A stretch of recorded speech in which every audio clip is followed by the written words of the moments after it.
Welcome to Business Reporter's GDPR campaign. I'm Alistair Greener. Organisations have heard a lot about the upcoming General Data Protection Regulation and its requirements.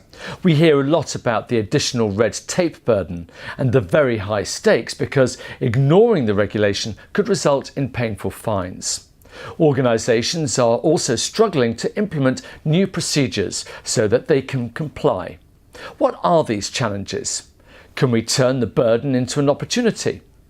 This is what we're going to discuss today with Paul Tarantino from ConsentEye. Good morning. Morning, Alistair. What's the exact definition of GDPR? It's a legal framework that sets the guidelines for the collection and processing of people's private information and is relevant to all EU citizens. Therefore, any company or organisation in the world that processes EU citizens' private data must adhere and comply, of course, to the GDPR.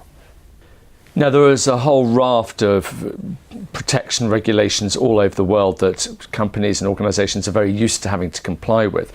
What's different about GDPR? This is on the back of 28 separate data privacy laws across Europe. And as you can imagine, this had become extremely complex to manage with a patchwork of legislation across Europe.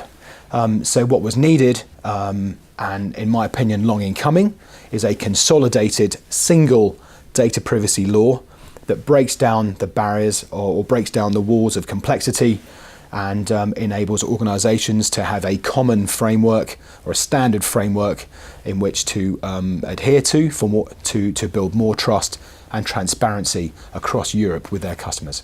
Now, it's something nobody can get away from. It's going to affect every organisation. So has it become something that's a burden, or is this actually something that could be an opportunity for people? For organisations, a lot of organisations, there's been a lot of scaremongering, but we're all aware of the level of fines now under this new regulation, being 4% of your global turnover or up to 20 million euros, whichever the greater. The biggest threat, I believe, to organisations in not being transparent and not building trust with their customers is the threat of class action litigation. I mean, we've seen this now a few months back with a very high profile case with Facebook and Cambridge Analytica.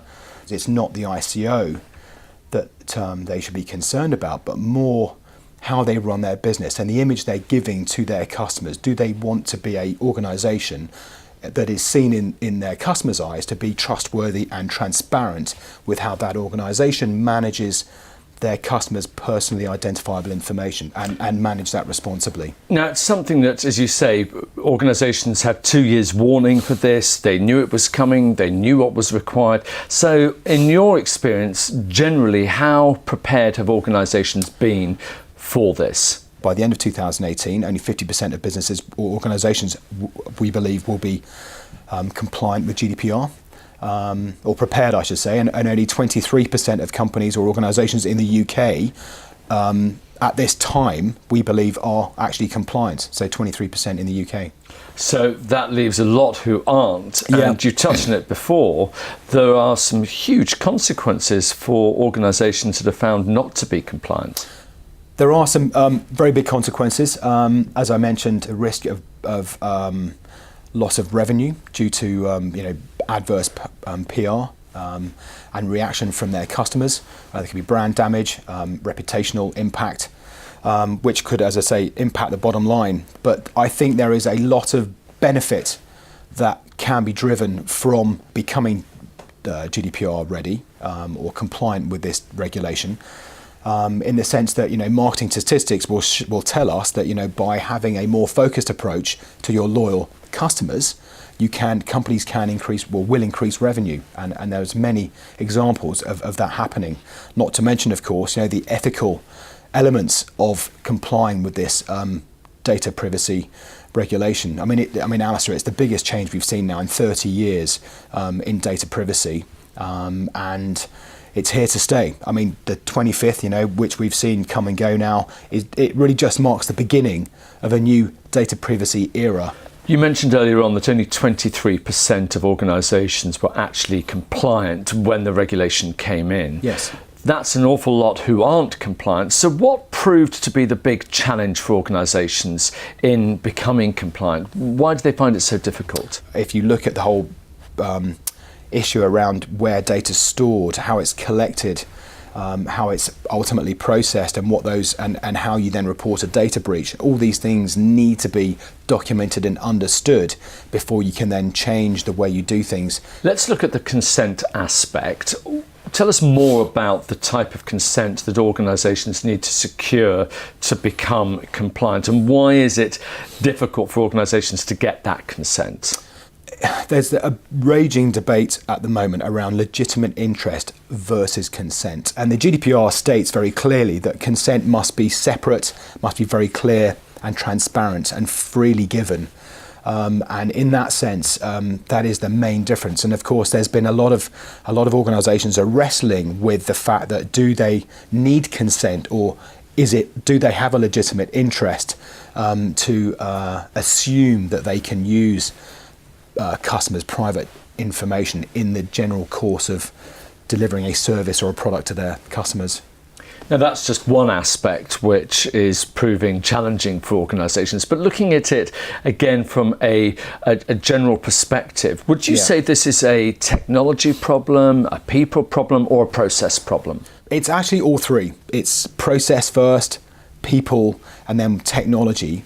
So very much a people and skills and knowledge updates needed across organisations. There are technologies around data discovery, so technology that will scan multiple data sources to find this private data. And of course the other area is around consent. There are a handful of tools available today that can enable companies to not have to build their own systems. A consent platform that will help them manage the entire life cycle of consent, because we believe that it will become very complicated very quickly as you have different versions and different divisions offering consent out and so on and so forth. Tell us more about that work that you've been doing from the technological point of view. Tell us about your platform and how it actually helps. So ConsentEye is a cloud-based application. It's a subscription service, so it's an application that's online. They can get up and running quickly. It integrates into all core systems to give companies that single source of the truth around consent. Now, there's lots of different types of company, different types of organisation. Does this work for everybody? Is it a one-size-fits-all? We can work with small to medium-sized companies, or we can work with the large business enterprises, and our price plans match the scale accordingly. And what about the success? How do you measure your success to know that it's going well and it's doing what it's supposed to do? Everything we do revolves around our customers. So we have had a customer advisory board from the very early days, from our conception actually, helping us, giving us advice on what they feel the platform should do to deliver value to those organisations, and we've built that into our product and future roadmap.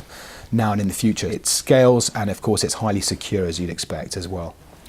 We've talked a lot about GDPR, we've talked about the fact that it's here to stay, and the potential consequences of not complying. And we've also talked about some of the solutions. In your view, what would be the key takeaways that anybody watching could use that would actually help them? The three takeaways for me would have to be: embrace the new data privacy era. I can't stress the importance of building trust with customers and becoming, or seen to be, more transparent with customers. And I'm confident they will see an increase in revenue on the back of that as well, as a result of that. And then finally, a FIRE practice.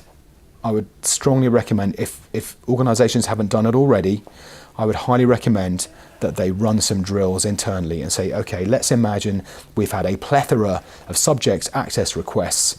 Let's run them through the company and see just how long it's going to take us to respond. Well, we know that GDPR is here to stay and people need to comply, and it's been very interesting finding out about the potential consequences, not just financial, but in terms of reputation, and the fact that there is help out there. There is something you can do to make sure that you are compliant. Paul Tarantino from ConsentEye, thank you very much indeed. Thanks, Alistair.